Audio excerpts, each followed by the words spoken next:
नमस्कार श्रोताओं, स्वागत है आपका हमारे खास कार्यक्रम युवानी में। दोस्तों, आज हमारे साथ एक बेहद खास मेहमान हैं जो फिल्म इंडस्ट्री में कास्टिंग डायरेक्टर की भूमिका निभाते हैं। इन्होंने कई मशहूर फिल्मों में कलाकारों का चयन किया है और उनकी कास्टिंग की है। आइए जानते हैं उनके कास्टिंग डायरेक्टर के सफ़र के बारे में। विशाल जी, सबसे पहले आप हमारे श्रोताओं को अपना परिचय दीजिए। नमस्कार, मेरा नाम है विशाल आनंद और मैं साउथ इंडस्ट्री और बॉलीवुड इंडस्ट्री में एज अ कास्टिंग डायरेक्टर पिछले 10 साल से काम कर रहा हूँ। और as an actor, as a casting director, as a writer मैंने फिल्म इंडस्ट्री में बहुत सा काम किया है। जो मेरे प्रमुख फिल्में हैं एज अ कास्टिंग डायरेक्टर, उसमें से अभी जो रिसेंटली रिलीज़ होने वाली है वो है इंडियन 2, और जो भी इस साल और रिलीज़ हुई है वो उसमें से कागज़ 2 है सतीश कौशिक जी की। इसके अलावा माई वेब सीरीज़ है एक नेटफ्लिक्स की, मैदान इस साल रिलीज़ हुई है, वो भी मेरी कास्टिंग है।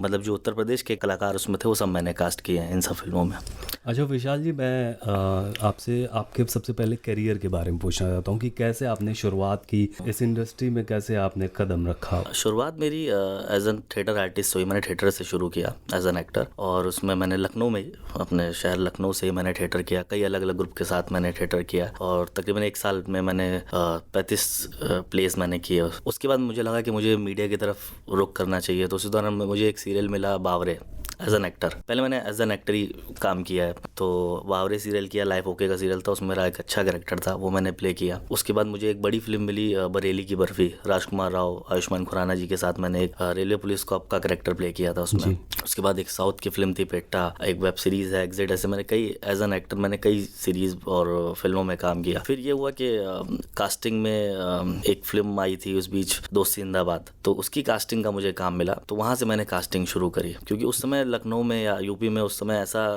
कोई ऐसा चलन नहीं था, कोई ऐसा कास्टिंग डायरेक्टर नहीं था जो मतलब प्रॉपर प्रोसेस में काम करता हो, जिसको पता हो कैसे कास्टिंग होती है, कैसे एक्टरों का सिलेक्शन होता है। तो वो मैंने काम शुरू किया यहाँ पे। कंपनी यूपी में मेरी पहली रही बालाजी माजी की स्टूडियो, मैंने कंपनी शुरू करी जिसमें एज एन कास्टिंग डायरेक्टर मैंने काम किया। एक्टरों को प्रॉपर जैसे सिस्टमैटिक जो कास्टिंग होती है मुंबई में, उस पैटर्न पर मैंने यहाँ शुरू किया। विशाल जी, मैं हमारे श्रोता ये जानना चाहते हैं कि ये कास्ट क्या होता है और एक कास्टिंग डायरेक्टर का क्या क्या काम होता है? पहले तो कास्टिंग से ही शुरू करते हैं। जैसे एक फिल्म बनती है तो फिल्म में कैरेक्टर्स होते हैं, कहानी लिखी जाती है, फिर एक कैरेक्टर अलग किया जाता है कि हीरो है, हीरोइन है, हीरो का दोस्त है, माँ है, फादर है, तो ये कैरेक्टर्स होते हैं, इनकी एक लिस्ट बनती है, इसको कास्टिंग लिस्ट बोलते हैं। तो इसी के अकॉर्डिंग हम जो है कास्टिंग करते हैं, एक्टर चयन करते हैं कि हीरो है हमारा, अगर पुलिस ऑफिसर है तो उसमें हम लोग कैसे रखेंगे एक्टर्स, या उसकी मदर है तो वो कैसी होनी चाहिए, तो उसके अकॉर्डिंग मैं ऑडिशन करता हूँ, सेलेक्ट करता हूँ। तो उसमें से मतलब मान लीजिए अगर एक कैरेक्टर, तो एक कैरेक्टर कम से कम हम 6 ऑप्शन निकालते हैं, 6 एक्टरों को करते हैं, उसमें से हम 3 को शॉर्टलिस्ट करते हैं, फिर उनमें से एक कोई फाइनल होता है। डायरेक्टर और हमारा जो भी कोऑर्डिनेशन होने के बाद उसमें से एक कोई फाइनल करते हैं हम लोग। ऐसे कास्टिंग लॉक होती है फिल्म की। एक कास्टिंग डायरेक्टर के रूप में आपने करियर की शुरुआत कैसे की? हाँ, कास्टिंग डायरेक्टर के रूप में मैंने एक फिल्म लखनऊ में आई थी जॉली LB2, तो उसमें काफ़ी एक्टर्स चाहिए थे, तो उसमें मैंने एज अ कास्टिंग एडी काम किया था। उसके अलावा फिर मैंने एक इंडिपेंडेंट फिल्म करी मिस्टर पान वाला, ये लंदन का प्रोडक्शन हाउस था, उसमें यशपाल शर्मा मेन लीड में थे, तो बाकी कैरेक्टर सारे मैंने कास्ट किए थे, बाकी यशपाल शर्मा प्रोड्यूसर के थ्रू कास्ट हुए थे। फिर दोस्ती जिंदाबाद एक फिल्म थी। उसके अलावा फिर मैंने एक बहुत बड़ी फिल्म मेरे करियर में मुझे मिली, पेट्टा, रजनीकांत सर की, सन टीवी की फिल्म थी। वो बहुत बड़ा एक ब्रेक था मेरे लिए कि मैंने शुरू ही किया था, स्टार्टिंग में ही मुझे इतनी बड़ी फिल्म मिली, तो उसके बाद फिर मैं पैटर्न में आगे बैक टू बैक मैं करता चला गया। बहुत सी फिल्में मैंने साउथ की तकरीबन 8 फिल्मों में एज एन कास्टिंग एक्टर काम किया है। जैसे पेट्टा है, अनाते है, रजनी सर की 2 फिल्में हैं, अभी कमल हसन सर की इंडियन 2 जो आ रही है इस मंथ, वो भी मैंने यहाँ पे यूपी एक्टर्स जो जितने भी हैं उत्तर प्रदेश के कलाकार, वो मैंने ही कास्ट किए। यहाँ बनारस इलाहाबाद के सब मैंने ही कास्ट किए उसमें। उसके अलावा रॉबर्ट एक फिल्म है साउथ की, वो मैंने करी। यही है कि बैक टू बैक मैंने कुछ नहीं तो 60 to 70 प्रोजेक्ट्स मेरे हो गए हैं एज एन कास्टिंग डायरेक्टर पिछले 8-10 साल के अंदर। विशाल जी, जैसे कि हम देखते हैं कि एक फिल्म में कास्टिंग होती है और कलाकारों का चयन होता है, तो मैं आपसे जानना चाहता हूँ कि जब आप कास्टिंग करते हैं तो आपको किन किन चुनौतियों का सामना करना पड़ता है? हाँ, चुनौतियों का सामना तो बिल्कुल करना पड़ता है, क्योंकि हर फिल्म की कास्टिंग अलग है, हर फिल्म में कैरेक्टर अलग है, और परफेक्ट एक्टर ढूंढना उस कैरेक्टर के अकॉर्डिंग ये बहुत बड़ा चैलेंज रहता है हमारे लिए। और लखनऊ में कोई बहुत, अगर लखनऊ में मैं कर रहा हूँ तो लखनऊ में कोई बहुत ज़्यादा तो ऑप्शंस है नहीं। आप तो मतलब पिछले कुछ मैं 4-5 साल में देख रहा हूँ कि और नए एक्टर्स भी आना शुरू होना। पहले तो थिएटर से ही हम कास्ट करते थे, थिएटर प्लेस देखते थे, जाके उसमें से कुछ एक्टर निकालते थे, कुछ ऑडिशन के थ्रू आते थे। तो इस तरीके से हम लोग अलग अलग कैरेक्टर्स को, एक्टर्स को जो है ब्रेक देते थे इसमें। चुनौती ये है कि, और भी जो सबसे बड़ी ये चुनौती है कि जो भी एक्टर नए आ रहे हैं वो ट्रेनिंग नहीं ले रहे हैं प्रॉपर। उनको ट्रेन होके आना चाहिए कि आप एक्टिंग को एक रील बना के या एक टिकटॉक वीडियो बना के अगर आप सोचो कि आप एक्टर हो गए तो आप एक्टर नहीं हो। एक्टिंग के लिए आपको तैयारी करनी पड़ेगी। कोई कोर्स करिए, नहीं तो आप थिएटर करिए, क्योंकि बिना तैयारी के तो आप किसी लाइन में नहीं जा सकते ना। जी बिल्कुल। अगर कोई डॉक्टर बनता तो उसके लिए भी तैयारी करता है, इंजीनियर के लिए भी तैयारी करता। तो एक्टिंग तो समझ लीजिए एज एन एक्टर बनना, एक लाइमलाइट में आना, टीवी पे आना या फिल्म में आना तो बहुत बड़ी बात है ना। तो इसके लिए तैयारी तो चाहिए। तो वो तैयारी एक्टर्स को करनी चाहिए। मेरा तो यही सब जो नए एक्टर आते हैं उनको सजेशन यही मैं देता हूँ कि पहले अपनी तैयारी करो आराम से, 1-2 साल लो अपने ऊपर। आप थिएटर करो, चाहे क्या बोलता हूँ, कोई इंस्टीट्यूट ज्वाइन करके आप उसमें करो या वर्कशॉप्स करो, लेकिन आप तैयारी करके आओ।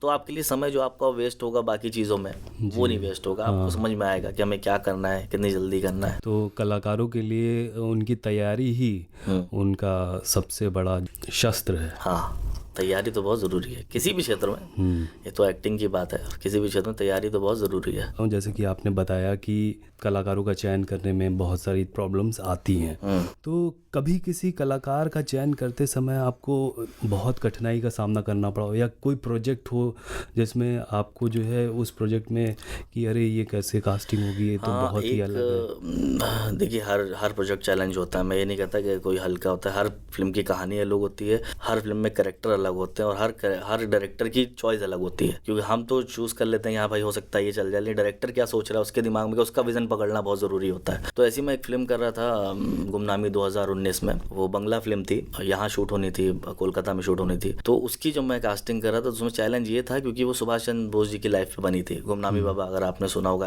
एक स्टोरी है सुभाष चंद्र जी की लाइफ से। तो उस पे चैलेंज ये था कि उस समय के जो कैरेक्टर्स थे उनकी तरह दिखने वाले लोग चाहिए थे। तो मेरे पास एक लिस्ट आ गई थी फोटोज की पूरी कि ऐसा ऐसा एक्टर इस फेस का कास्ट करो। तो वो बहुत बड़ा चैलेंज था कि उस समय मैं ढूंढूं, उत्तर प्रदेश के अंदर ही ढूंढना था, ये भी नहीं कि मैं मुंबई से बुला सकता हूँ या मैं कहीं सिर्फ यूपी से ही मुझे एक्टर लेने थे उसमें। तो बहुत बड़ा चैलेंज था कि हाँ उस फेस के एक्टर ढूंढना जो उस समय के लोग थे। उसके लिए मैं फैज़ाबाद भी गया, जहाँ पे सब चीज़ें वहाँ के लोगों से मिला भी, उनकी फैमिलीज से भी मिला जाके कि कैसे उनके सब कि मुझे पता चले कि क्लियर क्या है, क्योंकि एक पिक्चर से नहीं पता कर सकते कि वो इंसान कैसा था या क्या था, है ना। तो वो सब चीज़ें उसमें थोड़ा टफ था, लेकिन ये है कि वो हुआ बहुत अच्छा। नेशनल अवार्ड भी जीती फिल्म वो हमारी गुमनामी। अगर आप, बहुत ही ये बारीक काम होता है कास्टिंग का। और मेरा अगला सवाल भी इसी से जुड़ा हुआ है कि जैसे कि आपने बताया कि जब आपने गुमनामी फिल्म की उसमें कास्टिंग की तो बहुत सारे पुराने चेहरे आपको ढूंढने पड़े होंगे।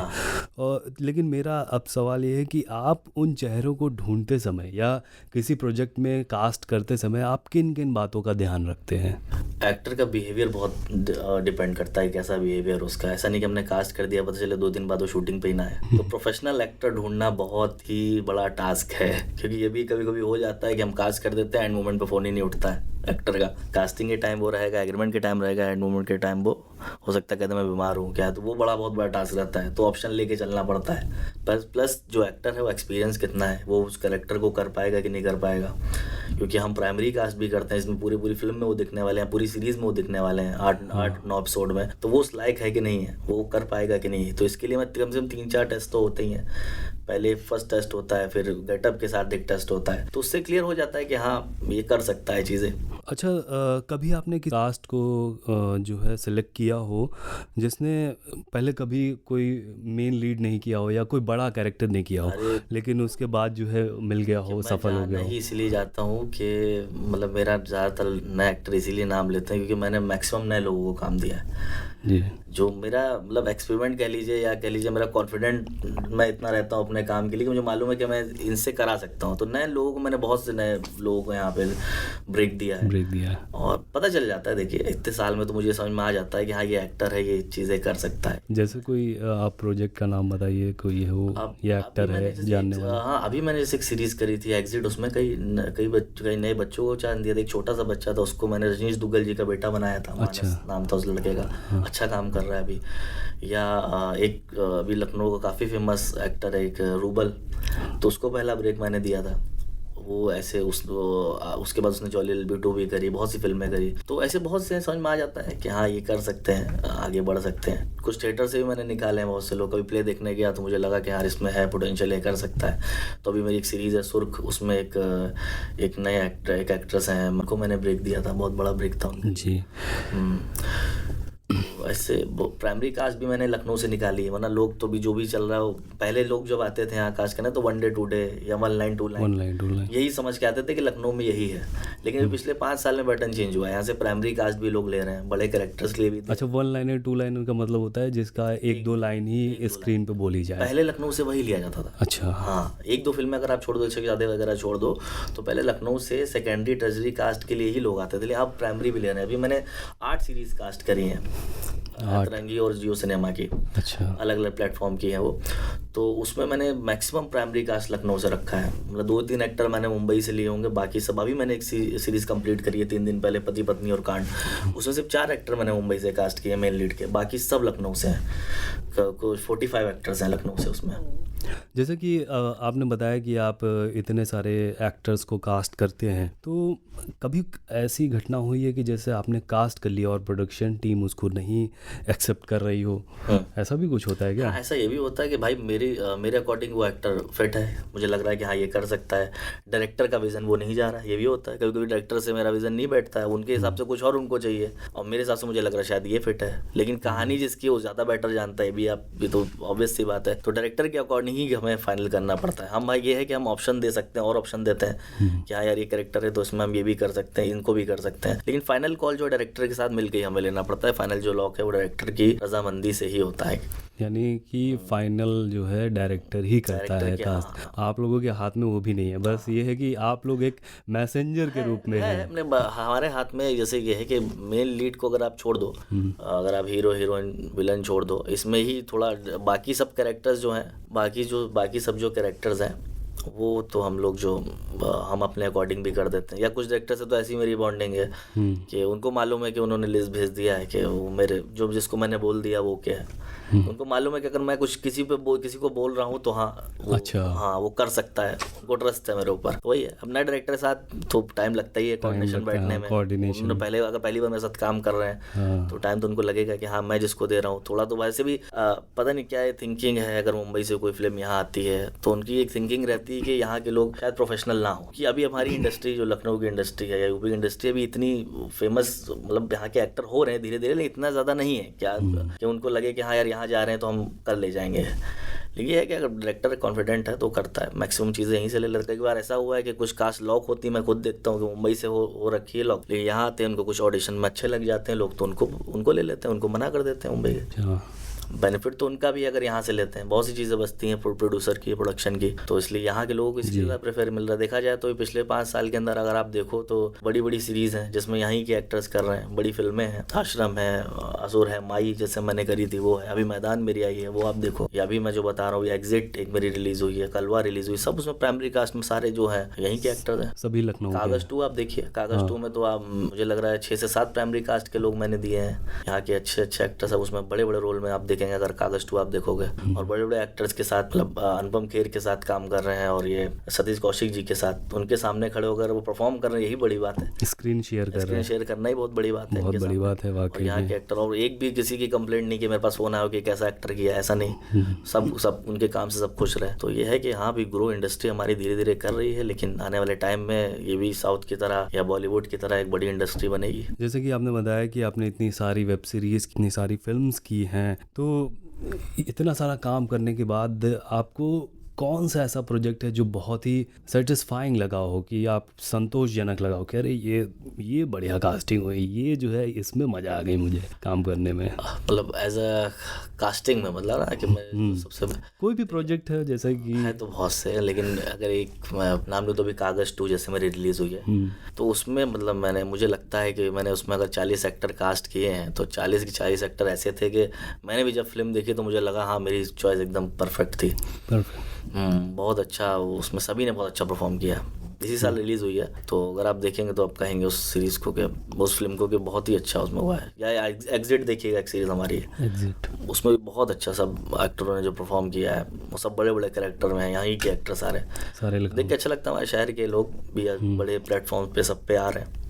अब जैसे कि इतने सारे डिजिटल प्लेटफॉर्म्स हो गए हैं, वेब सीरीज बन रही हैं, टीवी शो बन रहे हैं, तो कास्टिंग के क्षेत्र में क्या बदलाव आया है कि इन सारे प्लेटफॉर्म्स में कास्टिंग को क्या क्या मतलब बदलाव देखने को मिला है? जैसे पहले फिल्म्स होती थी जो थिएटर के लिए सिर्फ बनती थी, लेकिन अब जब वेब सीरीज़ के लिए बन रही हैं तो उसमें कास्टिंग का क्या क्या चैलेंज रहता है और क्या क्या बदलाव होते रहते हैं? अपॉर्चुनिटीज़ बढ़ी है, मौके और मिलना शुरू हुए हैं, क्योंकि फीचर फिल्मों में ब्रेक कम मिलता है एक्टर्स को देखा जाए तो, क्योंकि बहुत बड़ी कास्टिंग होती नहीं है और मैक्सिमम सब मुंबई से ही हो जाता था। लेकिन अब वेब सीरीज जब से आई उसमें कैरेक्टर ज़्यादा होते हैं, क्योंकि एपिसोड बड़े होते हैं, एक घंटे का एक एपिसोड 45 मिनट का से लेकर 1 घंटे तक का एपिसोड होता है, 9-9 10-10 एपिसोड की शूटिंग होती है, तो उसमें एक्टर भी ज़्यादा होते हैं, कहानी भी उस हिसाब से बड़ी होती है। तो वेब सीरीज़ या OTT इंडस्ट्री आप कह लो आने से ये एक्टरों के लिए देखा जाए तो ये बहुत ही अच्छा बेनिफिशियल चीज़ शुरू हुई है, क्योंकि अब सबको काम मिल रहा है। आप देखो अब डिजिटल प्लेटफॉर्म जितने शुरू हो गए, चाहे यूट्यूब पे अभी सीरीज़ बनना जो शुरू हुई है, या शॉर्ट फिल्म बनना शुरू हुई है, या OTT पे जो वेब सीरीज़ आई हैं, वेब फिल्म शुरू हुई है,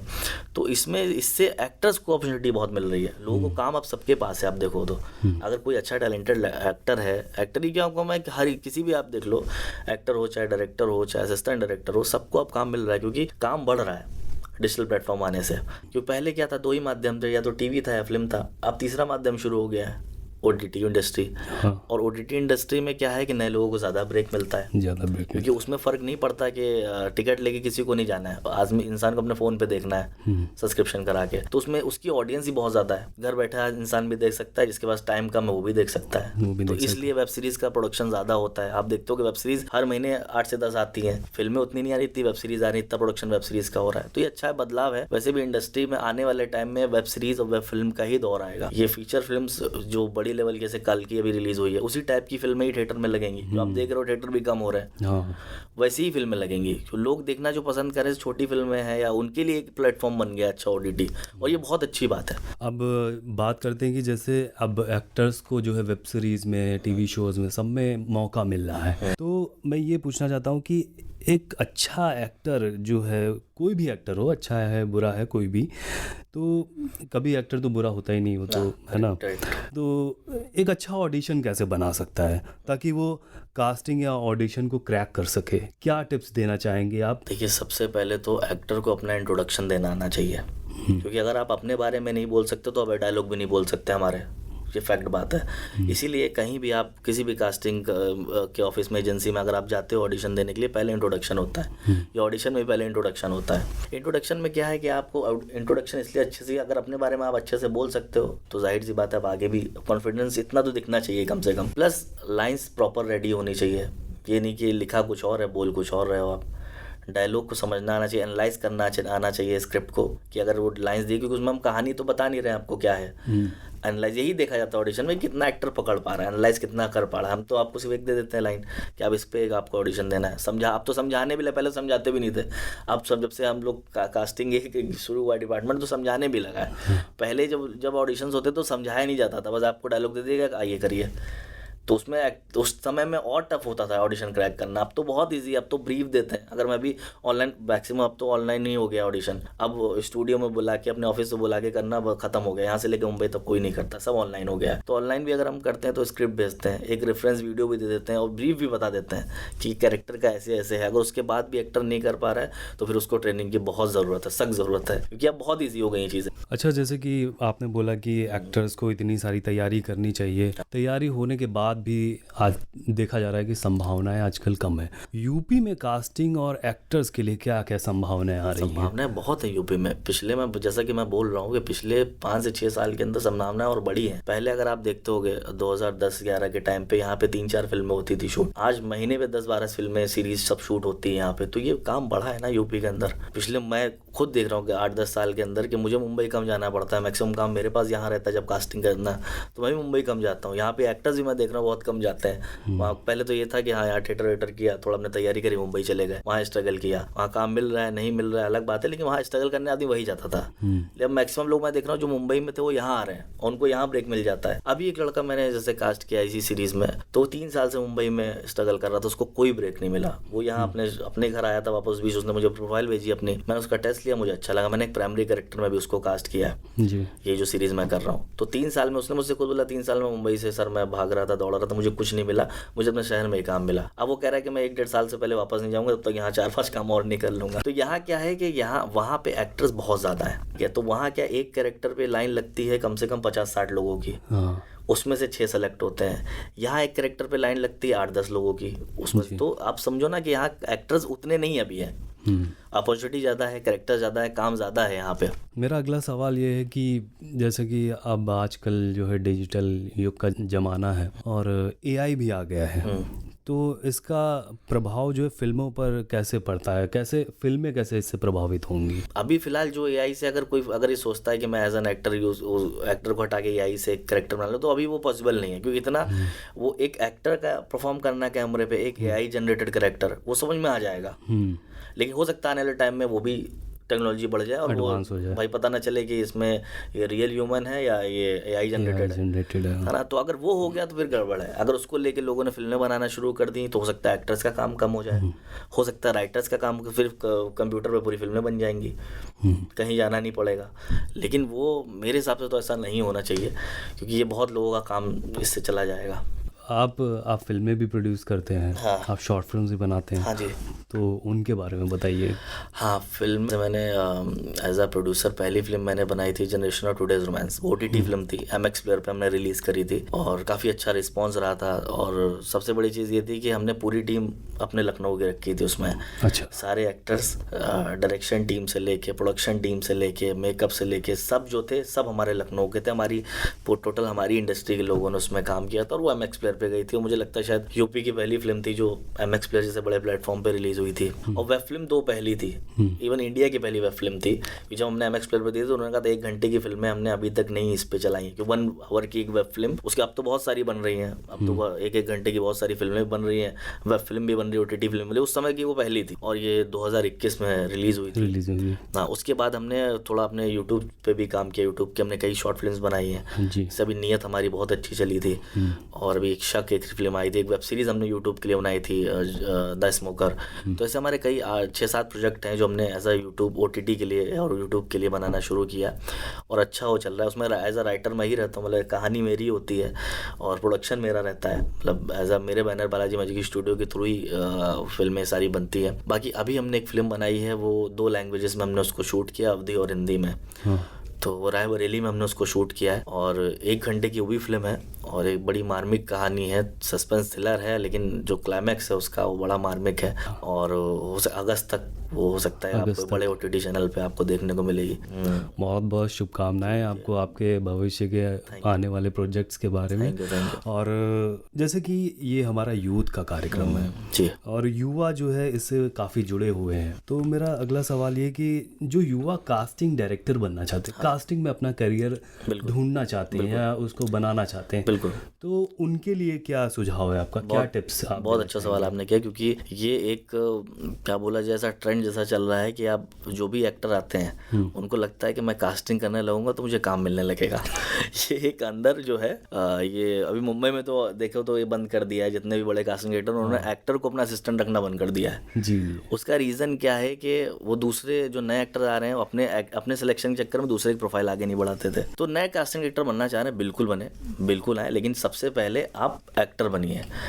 अगर आपको एक्टिंग की समझ नहीं है तो आप कास्टिंग नहीं कर सकते हो। आप कैसे जज करोगे किसी की एक्टिंग अगर आपको खुद एक्टिंग नहीं आती है? तो सबसे पहले आप एक्टिंग की ट्रेनिंग लीजिए, आप सीखिए कि एक्टिंग के बारे में जानिए कि एक्टिंग है क्या, तब आप कास्टिंग में आइए। क्योंकि आप किसी को जज करने बैठ रहे हो, आपसे सीनियर एक्टर भी होगा, आपसे जूनियर भी होगा, तो उसका भविष्य आपके हाथ में है। तो आपको जानना है कि वो एक्टर अच्छा है कि नहीं। ऐसा नहीं कि जो डिजर्विंग ही नहीं हमने उसको कास्ट कर दिया, जो डिजर्विंग है वो बैठा हुआ है, ऐसा नहीं होना चाहिए। तो सबसे पहले एक्टिंग की नॉलेज होना उनको बहुत ज़रूरी है। जो भी भी नया कास्टिंग एक्टर कास्टिंग करना चाहता है बिल्कुल करे, लेकिन पहले नॉलेज ले एक्टिंग की। ये नहीं कि किसी को भी उठा के आपने बस वीडियो ले के भेज देना या डायरेक्टर को वीडियो दिखा देना, वो कास्टिंग नहीं है। आपको खुद समझ होनी चाहिए पहले स्क्रिप्ट की। अगर मुझे भी कोई, मैं अपनी बात करूँ तो मैं जब भी कोई कास्टिंग लेता हूँ किसी भी फिल्म की मुझे मिलती है, तो सबसे पहले मैं स्क्रिप्ट पढ़ता हूँ पूरी, एक एक कैरेक्टर को पढ़ता हूँ कि कैरेक्टर की क्या डिमांड है, क्या चाह रहे हैं वो लोग। पूरा ब्रीफ लेता हूँ डायरेक्टर से भी और राइटर से भी कि आप क्या सोच रहे हो, आपका विजन क्या है। क्योंकि अगर उनका विजन मुझे पता नहीं होगा तो मैं कास्ट नहीं कर पाऊंगा।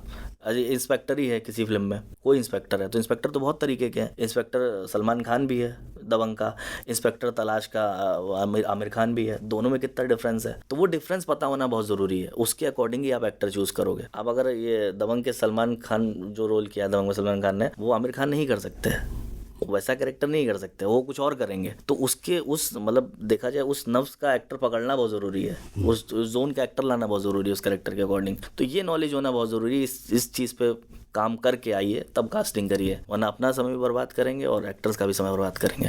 चलिए, बहुत बहुत धन्यवाद विशाल आनंद जी, आपने हमें और हमारे श्रोताओं को फिल्म कास्टिंग की दुनिया के बारे में इतनी महत्वपूर्ण जानकारी दी। Thank you so much. हमें आपके अनुभव से बहुत कुछ सीखने को मिलेगा।